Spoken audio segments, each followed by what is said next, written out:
En Deutéronome 11, le verset 18, Dieu dit à son peuple, mettez dans votre cœur et dans votre âme les paroles que je vous dis.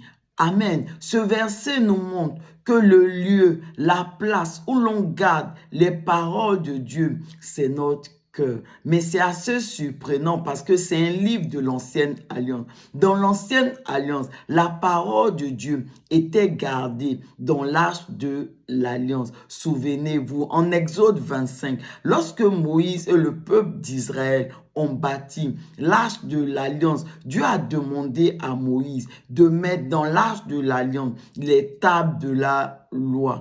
Et véritablement, c'est ce que Moïse va faire. Mais on voit également, au travers de ce livre de Deutéronome 11, le verset 18, que le but final pour Dieu en réalité, c'était que son peuple conserve ses paroles dans son cœur. Donc, tout le défi, mes bien-aimés, pour nous, c'est de garder la parole de Dieu dans nos cœurs. Et cette parole de Dieu que nous allons garder dans nos cœurs, la Bible nous dit, au travers de Simon-Pierre, dans le livre de Jean 6, qui dit au Seigneur, Seigneur, à qui irions-nous? Tu as les paroles de la vie. Pour dire que les paroles de Dieu, ces paroles que nous allons garder dans notre cœur, elles dégagent la vie, elles communiquent la vie. Et donc, tout le défi pour nous, mes bien-aimés, c'est de garder que la parole de Dieu dans nos cœurs. Nous ne devons pas garder la colère, l'orgueil, les amertumes, les blessures et toutes ces choses dans notre cœur. Non, nous devons garder que la parole de Dieu.